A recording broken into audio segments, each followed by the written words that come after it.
we are entering into Dvaita to Advaita philosophy, the stage, because we actually worship in the temples. That is the Dvaita philosophy. And for this, Jivatma has to enter to Paramatman. That Advaita philosophy has to be followed. What are these stages, kindly? You see, the Dvaita is a beautiful step to start. I have seen many people condemning Dvaita, condemning temple worship in the name of Advaita. Never condemn. The people who condemn Dvaita in the name of Advaita will not even meditate. They will be sitting and dozing.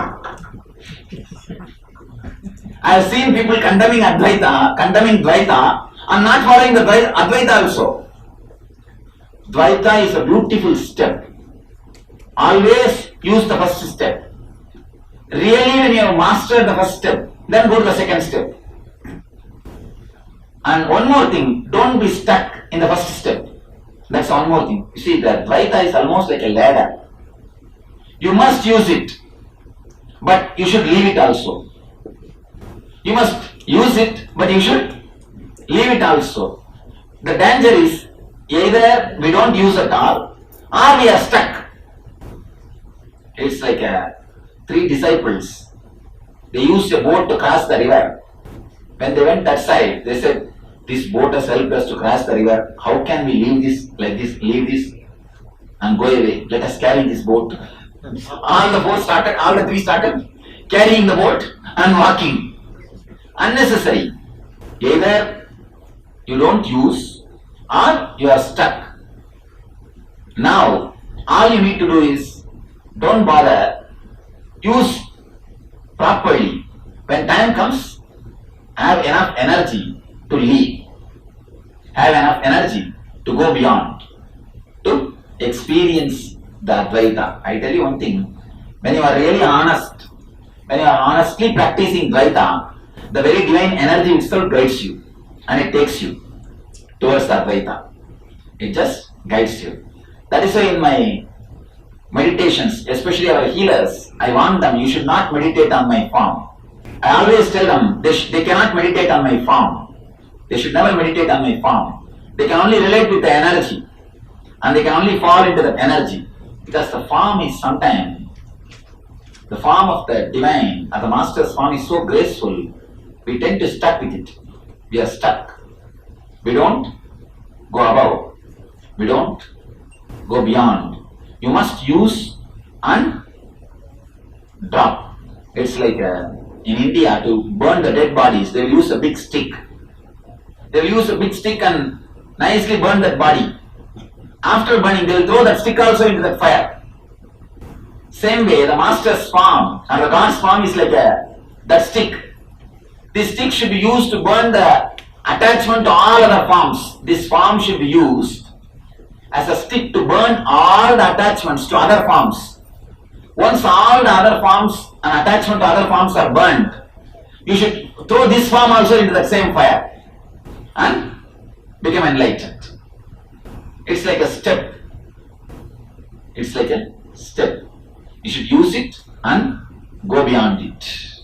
That's a beautiful small story about this Dvaita Advaita. In India, big drama goes on, the fighting. The so-called pandits who don't want to experience, egoistic pandits, they have no other duty except eating and fighting. They open, the 24 hours their mouth will be open. Either they will be eating or fighting. 24 hours, that is the only job. From morning till night they will be fighting, whether Shankara or Ramanuja, Dvaita or Advaita. Fight goes on, goes on, goes on. From time immemorial, still it goes on. There was one bookshop at the Vedanta bookshop. One volunteer was standing.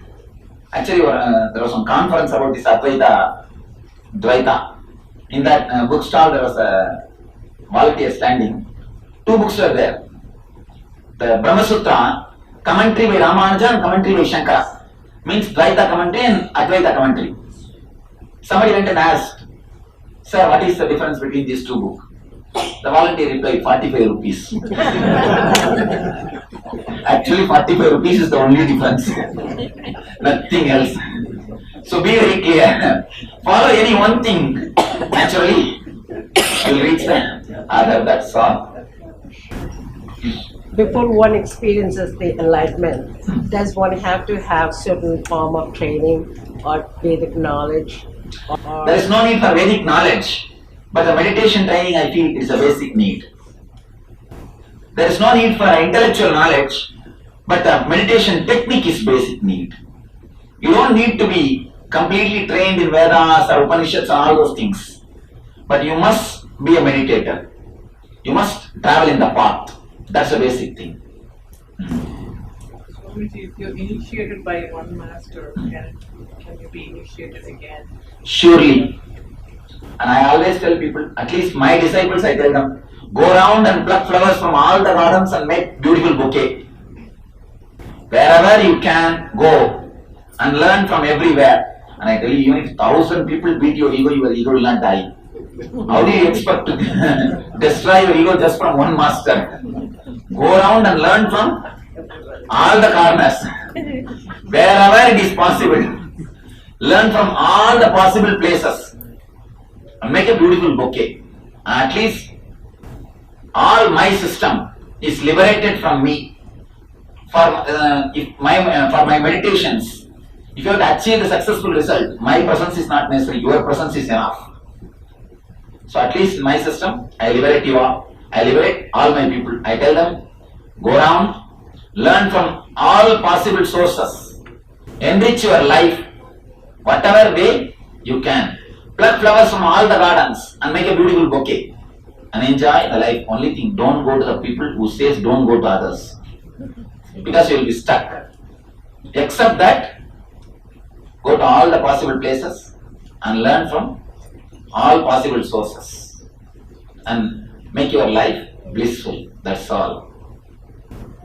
And I tell you, really, real masters never contradict each other, they complement each other. If at all they contradict, understand someone is pseudo. Real masters never contradict each other, they always complement each other. Always they complement each other. If they are contradicting, be very clear, somebody is pseudo. It's a truth. It's the ultimate truth. These are some ultimate truths. And with this scale, you can measure. Why should we be at war with our ego? Why should we? Why should we be at war with our ego? Or why should we have a war with our ego? Of course, you don't have to have a war. Enjoy. If you enjoy your ego, you will be liberated. I tell you, if you really enjoy your ego, you will be liberated. No problem. If you live intensely or live totally, both the way you will become enlightened. But we don't do both perfectly, that is the problem. If you live intensely also, you will be liberated. If you live intensely, you will be liberated. Both the way you will be liberated. If either expand your ego, blow it to such a level it becomes God, or destroy it totally so that you become God. In any one way, either live intensely or live intensely. Either pamper your ego totally, completely, without any doubt. Just become one with it. Again you can become enlightened. I tell you. The Tantra, the path of Tantra is this is the path. Live intensely, you can become enlightened. Or live intensely, live totally, as I did. From the young age I fought, continuously meditated, became enlightened. Any one path. Choose any one.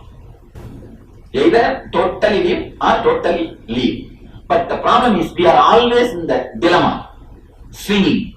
This side to that side to this side. Night means your mood is different. Morning means your mood is different. Sometimes you fight with your ego. Sometimes you say, no, whatever I am doing is right. That is what I say, don't do. Anyone, stay with any one side, you will simply be liberated. Dilemma is the only enemy. A dilemma is the thing which keeps you away from enlightenment. If you can drop that, simply you will be liberated. Simply you can be liberated. Swami, what happens to people, enlightened people after enlightenment?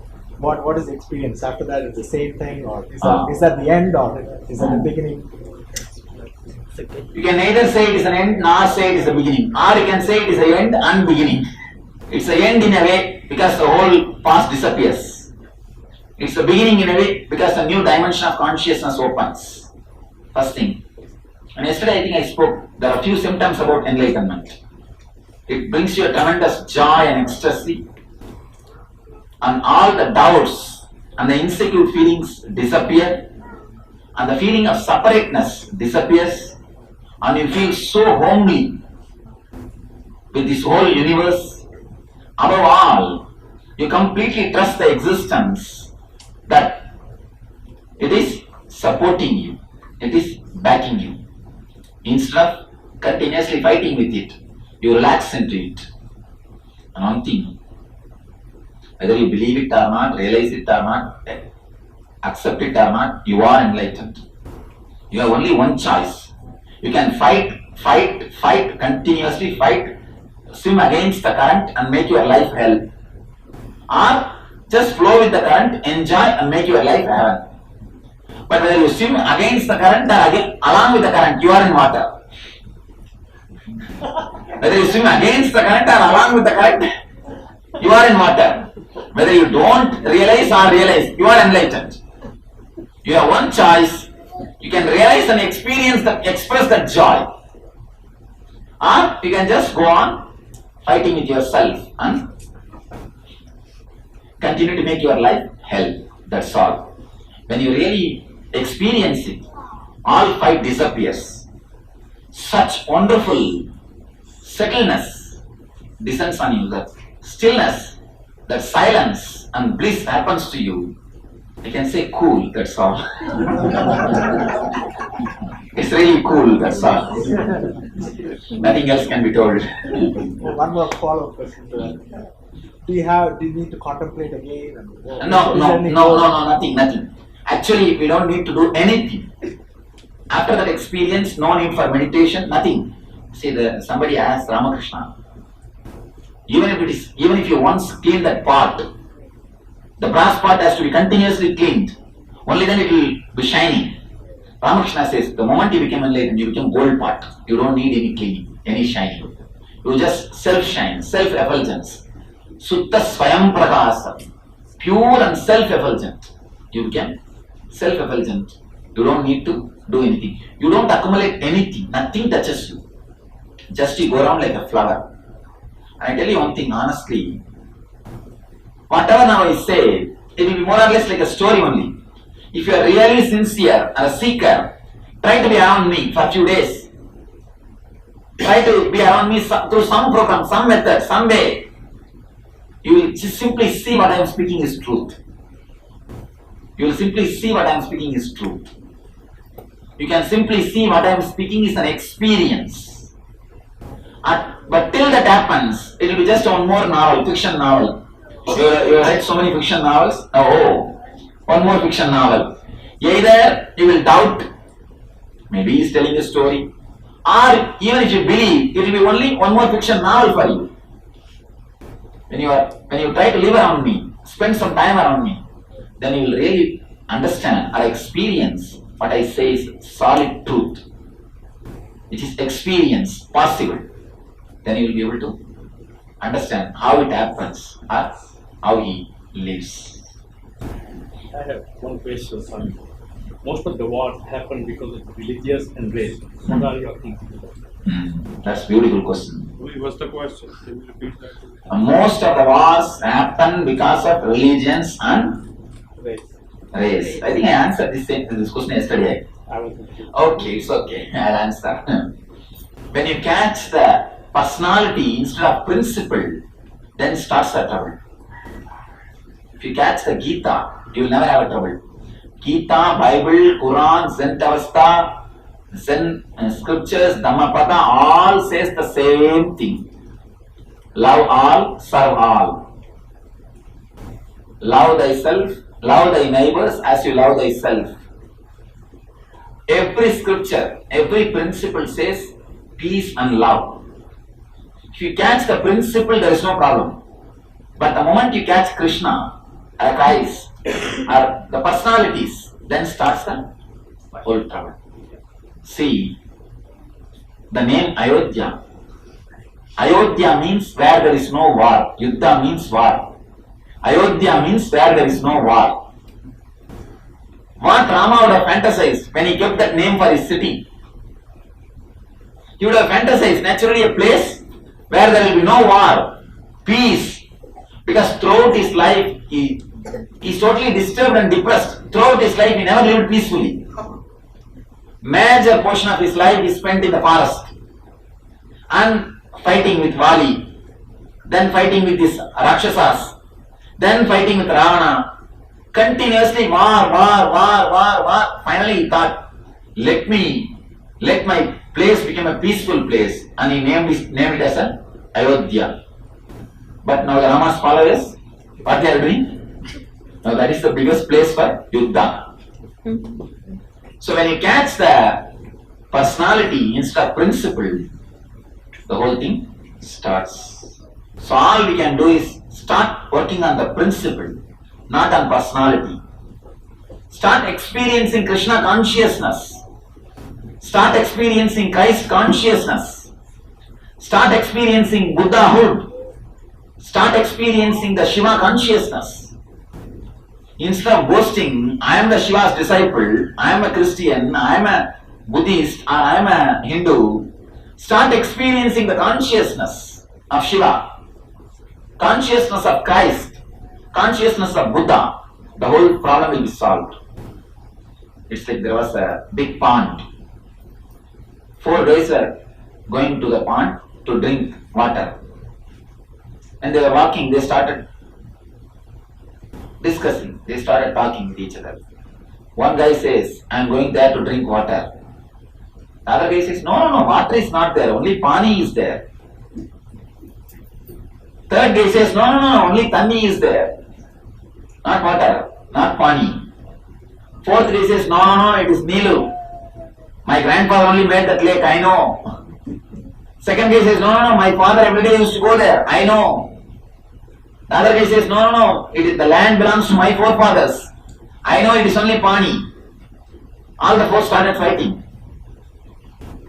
They did not even have a little bit of patience to go and see. On the way itself they started fighting, beating each other. Finally all the 4 killed each other and died. Before reaching the pond, they killed each other and all the 4 died. If they had a little bit of patience to at least peep into that pond, they would have understood, all the 4 is one and the same. It's only 4 different languages, 4 different words. It is just one and the same. But these guys don't have that much of patience to go and see. They wanted to fight before seeing. They wanted to fight before experiencing. Then whole thing starts and all the 4 fight and kill each other. Finally the global suicide. Be very clear. If you are not going to meditate, if you are not going to create pure, peaceful and blissful consciousness, if you are not going to work for global peace and blissful consciousness, all we are going to do is global suicide. Because the time has come. So much of atomic weapons. I read a website and read on statistics. The atomic weapons filed by all the countries in the planet Earth, declared, I'm not saying about the undeclared weapons, declared weapons can burn the planet Earth 700 times. 700 times you can destroy the planet Earth. Not 1 time or 2 times.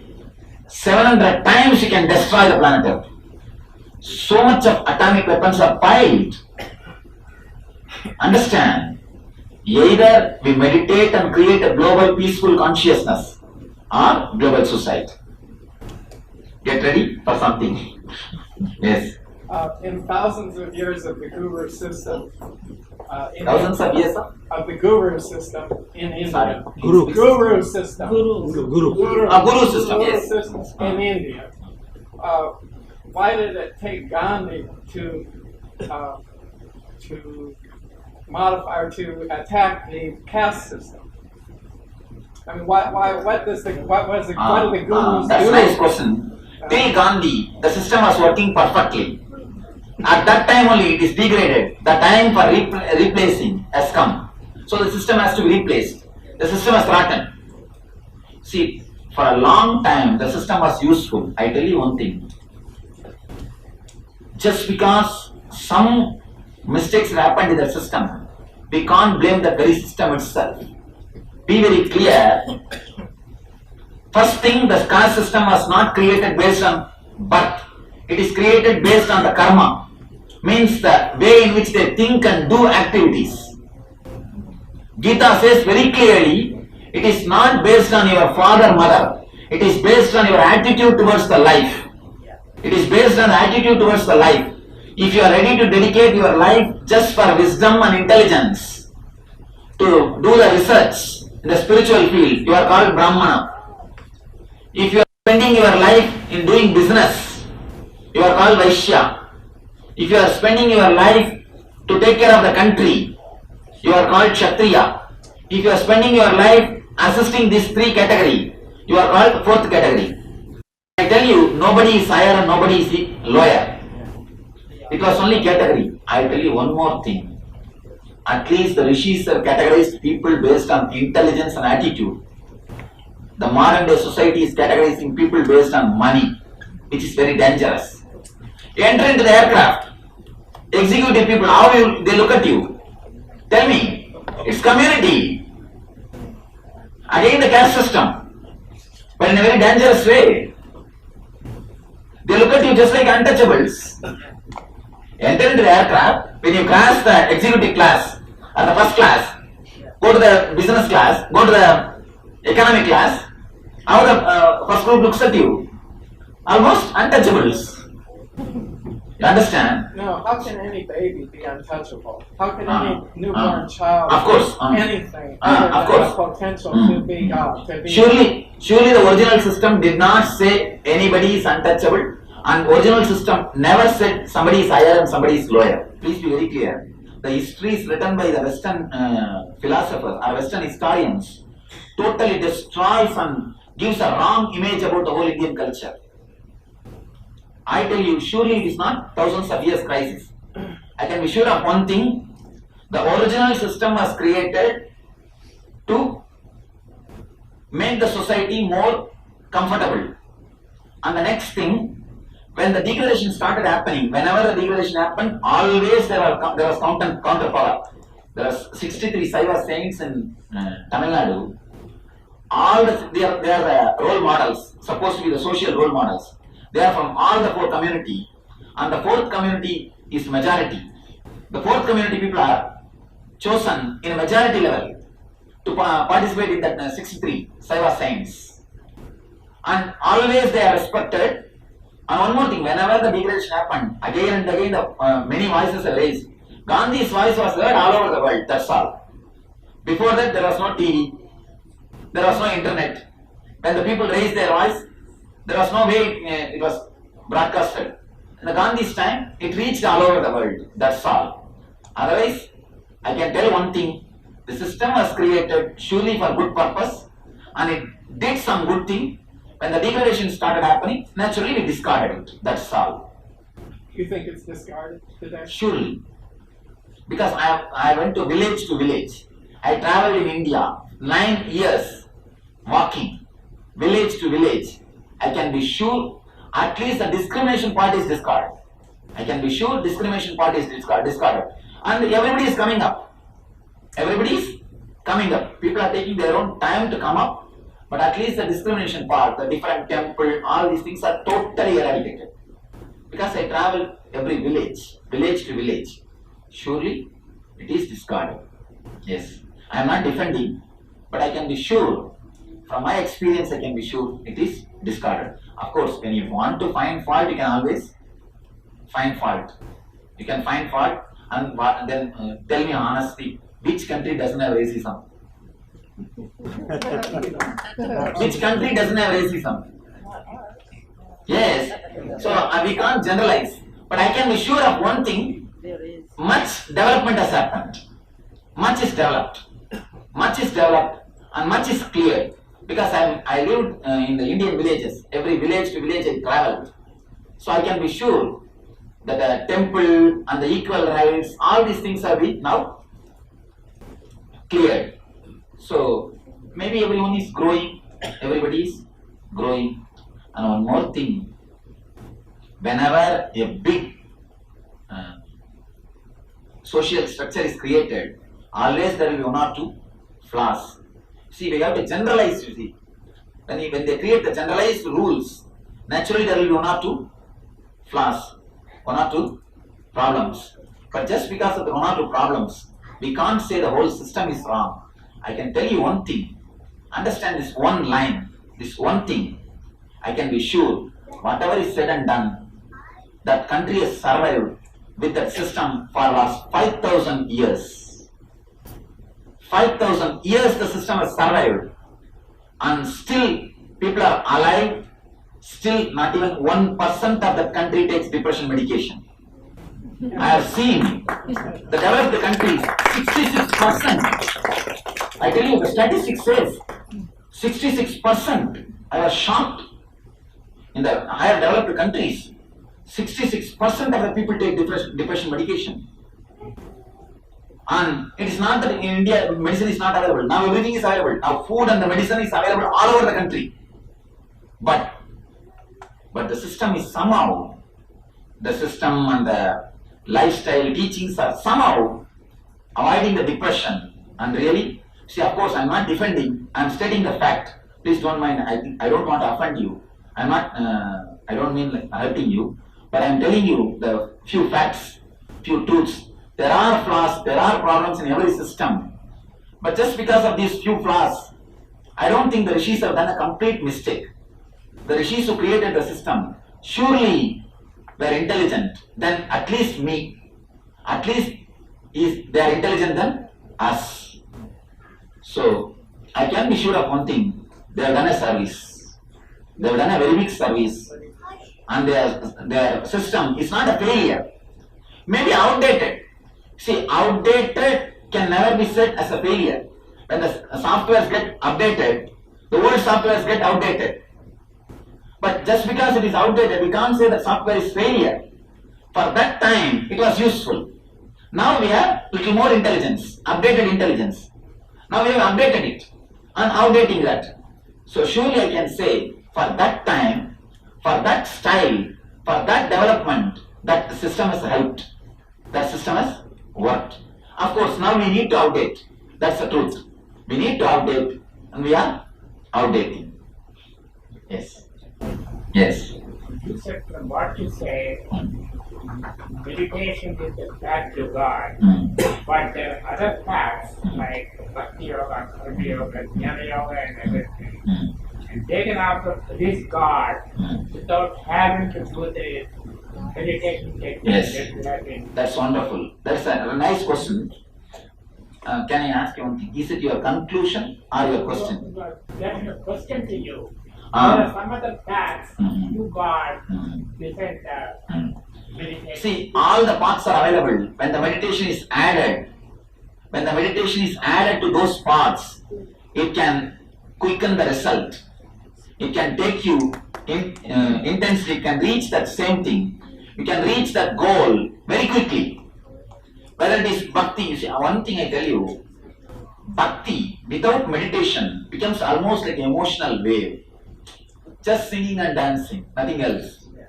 The jnana without meditation just becomes intellectual exercise. The karma without meditation becomes nothing but workaholic. Work. When the meditation is added, the juice is added in all the other paths. Of course, Raja Yoga is nothing but meditation. So all the four paths, I tell you, when the meditation is added, life is added. The juice is added. When the meditation is not there, it's almost just dry, or the juice is not there. So I tell you, meditation surely intensifies and takes you to the goal in a very fast or deeper way. Of course, fasting is not necessary. Once in a month, I always recommend people, once in a month, one day give rest to your body. Give a holiday, vacation. Just as I am not prescribing this as a spiritual discipline, this as a discipline for your health. Try to take one day off from your routine. That's the thing I recommend. Otherwise, from my experience, I don't feel I'm not able to connect the fasting and the spiritual practices. You don't need. If you can eat in a moderate way, that's enough. Otherwise, I have seen people fasting for one day and eating next day for 3 days together. 3 days food, they finish. Instead of that, better eat always in a moderate way, that's enough. Otherwise, I am not able to relate directly the fasting and the spiritual practice. I tried many experiments, many things. Fasting is not directly related to spiritual growth. Yes. Swami, regarding karma, let's say that I have a negative thought, but I don't take action on that thought. Will my result be mental or physical? Like, will mental thought will have mental result, or can a mental thought have a physical effect? I tell you, surely the thought plays a major role. Thought is more powerful than action itself. When somebody does a negative action without the negative intention, even that will be forgiven, even that will not have an impact. But the negative thought, even if it is not supported with action, plays a major role on your system. Plays a very major role on your system. And you may not actualize it with your activity, but the very thought creates an effect. So I tell you, you have to be careful, more careful about your thinking system than your actions. It doesn't mean that you can do anything in action, that is different. But your thoughts are more powerful than action.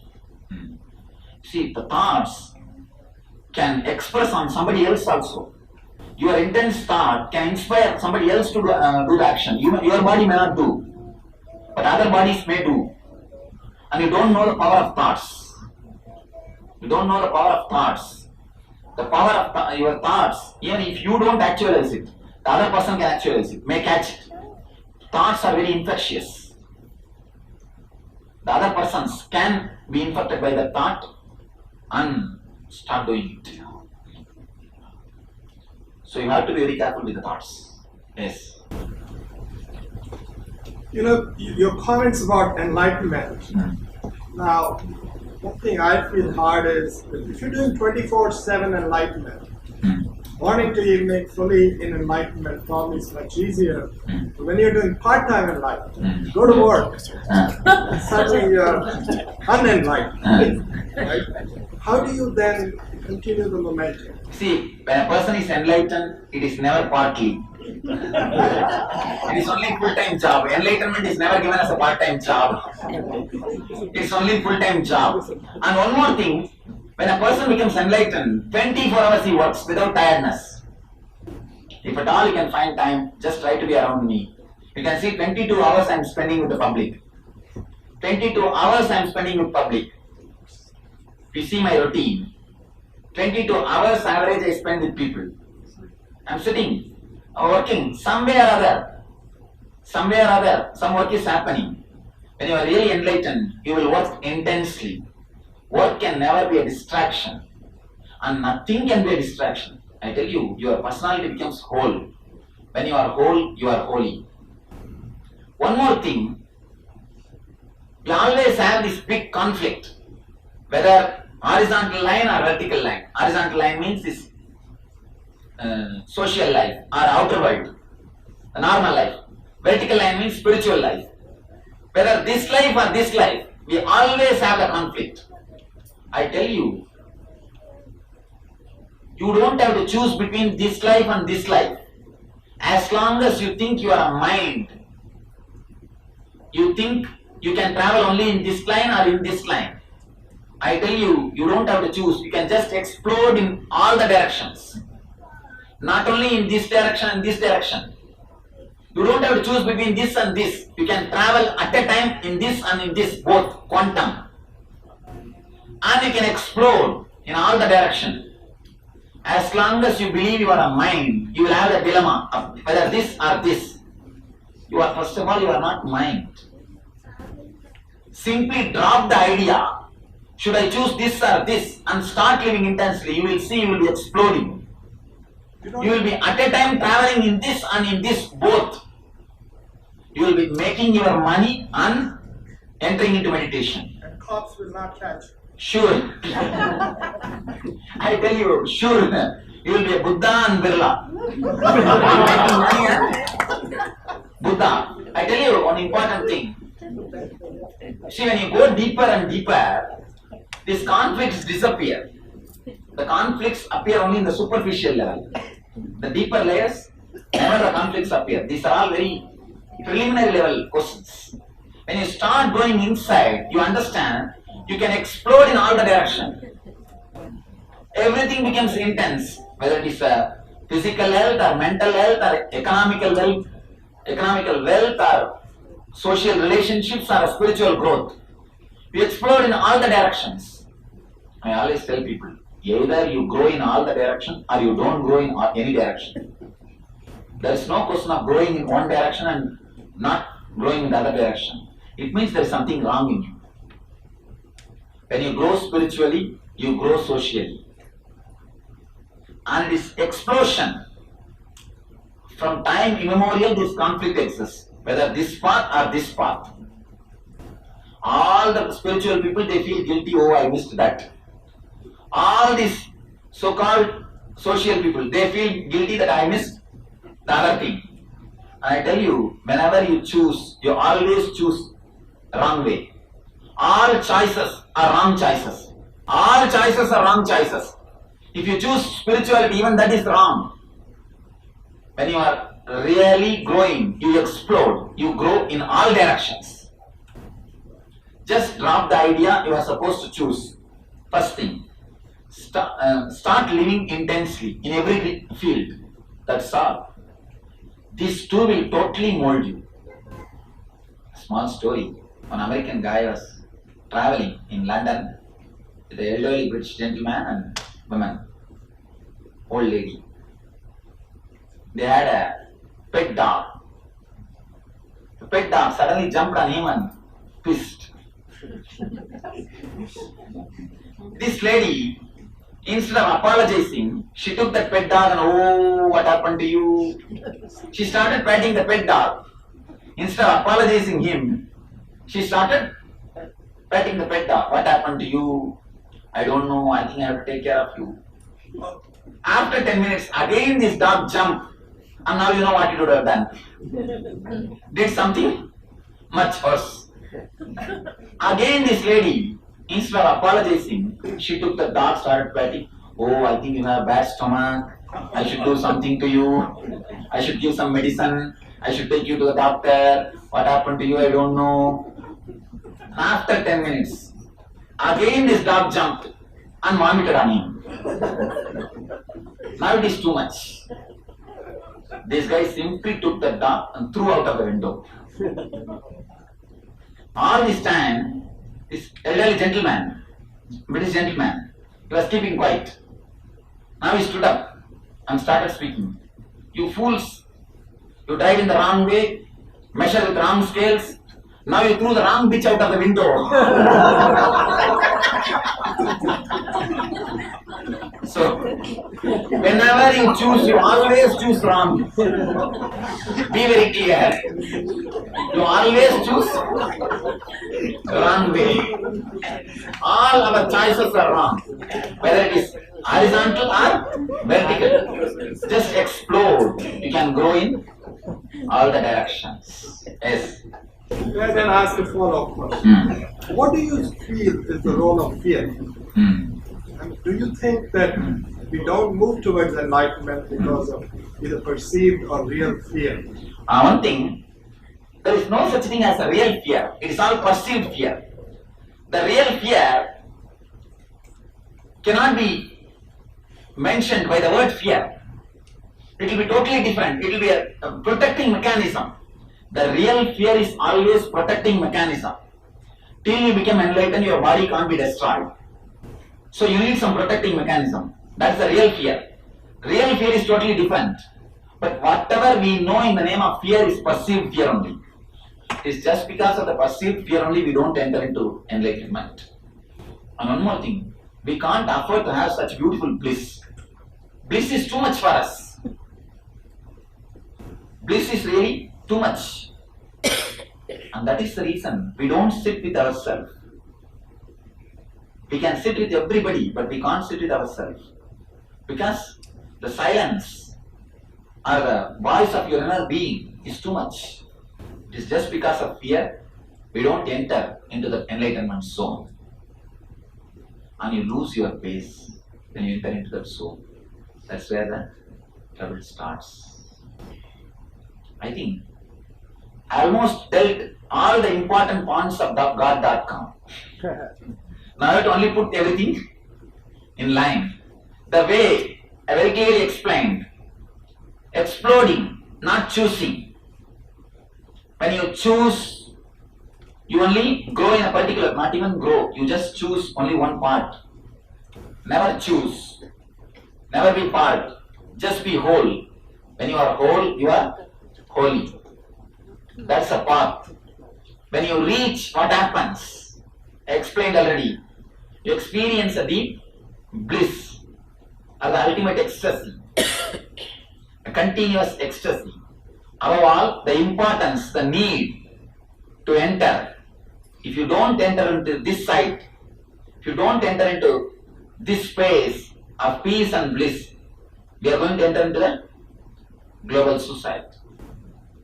So, the path and the where we are going to end, the goal and the necessity to travel in the path, all the three are very clearly explained. Now it is our time to travel, enter into this site and enjoy the eternal bliss. I pray to the ultimate energy to give us the experience. Let us be in one with became eternal bliss, Nityananda. Thank you.